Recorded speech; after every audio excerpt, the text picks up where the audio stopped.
সে অভ্যুত্থানটিকে প্রশ্নবিদ্ধ করার জন্য ইতিমধ্যে বিভিন্ন মহল থেকে বিতর্ক করার চেষ্টা করা হচ্ছে। আমরা দেখেছি খুনি হাসিনার ছেলে বিদেশে বসে তার মায়ের পক্ষে সাফাই গাচ্ছে তিনি নাকি পদত্যাগ করেননি, কিন্তু তিনি ভুলে গিয়েছেন তার পদত্যাগের প্রয়োজন নাই, কারণ ছাত্র নাগরিক তার পতন ঘটিয়েছে। সুতরাং আমরা বলতে চাই এই ফ্যাসিজমের একটি অংশ হচ্ছে প্রধান বিচারপতি এবং অন্যান্য বিচারপতি।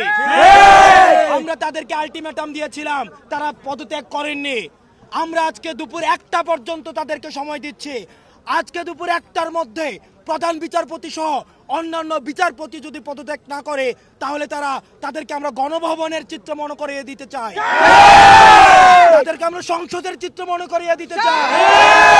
1টার মধ্যে যদি তারা পদত্যাগ না করে তাহলে প্রধান বিচারপতির বাসভবন ঘেরাও করা হবে। সুতরাং 1টার মধ্যে ফ্যাসিজমের এক্সপানশন প্রধান বিচারপতি সহ অন্যান্য বিচারপতির পদত্যাগ নিশ্চিত করতে হবে এবং সেটির মধ্য দিয়ে আমরা নিশ্চিত করতে চাই ফ্যাসিজমের মূলোৎপাটন হয়েছে। সুতরাং আপনারা এই জায়গায় 1টা পর্যন্ত অবস্থান করবেন, পরবর্তীতে আমাদের কর্মসূচি ঘোষণা করা হবে।